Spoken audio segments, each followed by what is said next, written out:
Mini vlog tayo mga Lodi at mga friendship natin. Guys, kumakain ka ba ng Adidas? Abay, sobrang mamiss ko ang Adidas. Yan ang tawag natin sa paa ng manok sa mga hindi naman nakakaalam guys. So, 2 pack yung binili namin. At ayan, medyo mura ito dito guys. At saka masustansya dahil ito ay may collagen. Siyempre guys, tatanggalin natin yung mga kuko niya. Alam mo ba, kung mapapadpad ka sa part ng Asia, meron ka mga mabibili o mga niluluto nila na kasama pa yung kuko. Ikaw, tatanungin kita, kaya mo bang kainin yun? Kahit dito sa Canada ay merong mga ganong binibenta, lalo na sa mga supermarket, guys. Pero ako, ayoko, hindi ko makakain. Nakikita ko nakasama yung kuko sa pagluluto. So, ayan nga guys, okay na siya. Medyo marami ito, kaya hindi ko yan ilalagay lahat, mga Lodi. Pwede rin kasi itong gamitin sa mga arroz caldo at iba pang tulad ng sopas, 'di ba? Maganda rin 'yun ilagay yung paa. Nga pala mga Lodi, bago ako magluto, lahat ay binabandian ko muna bago ko siya iluto talaga para natatanggal yung mga pula-pula niya o yung mga dugo talaga niya. Ayaw na ayaw ko kasing nalalasahan yung lansa na sinasabi nila at minsan pinapakuluan ko pa nga siya sa may luya para safe, diba? So dito na rin ako magluluto ay pressure cooker ko siya. Siguro mga 10 to 15 minutes lang o matagal na yung 15 minutes dito guys. Kaya dito ko na siya ginisa para diretso na siya sa pagpa-pressure cooker.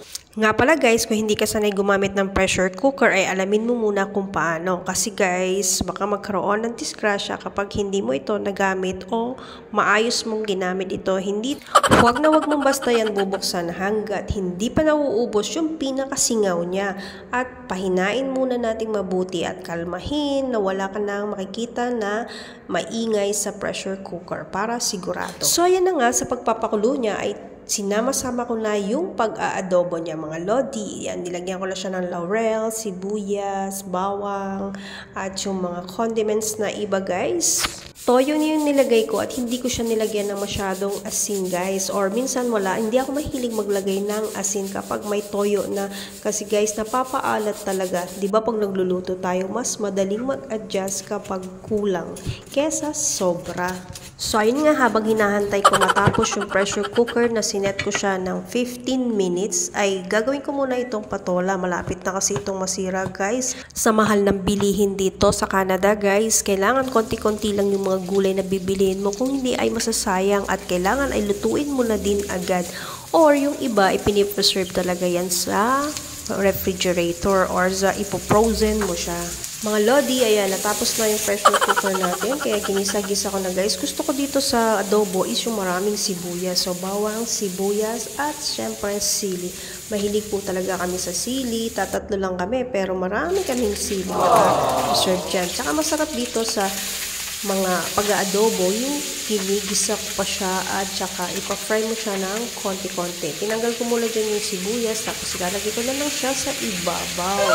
Nasobrahan yata sa more than 12 minutes ang aking pagpa-pressure cooker. Ito tamang 10 minutes lang talaga sa paa kasi sobrang lambot. Pero gustong-gusto ko naman yan. Kaya hindi ko na talaga siya mapapry ng maigi. So sinama-sama ko na at nilagay ko na talaga lahat dyan. Pati yung sama dyan yung atay guys na pinakuluan ko ng hiwalay kanina. Ayoko kasi na lumasa kagad siya ng husto sa sabaw. So, tapos yung natirang sabaw ay nilagyan ko na. Mix and then pakukulan ko na lang yan na mga ilang minuto ay wow, game na. Okay na yan mga Lods.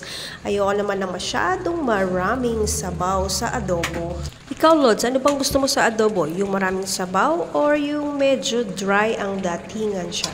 Ako kasi talagang dry, yung nanunuot talaga sa karne ay ang alat niya at tamis. Yung patola nga naman ang lulutuin ko kaya pinakuluan ko na yung karne. So habang hinihintay ko yan ay nagkuha muna ako dito sa tanim kong hydroponics guys na ayan, spring onions, 'di ba? Meron ng inaani, ang saya, 'di ba?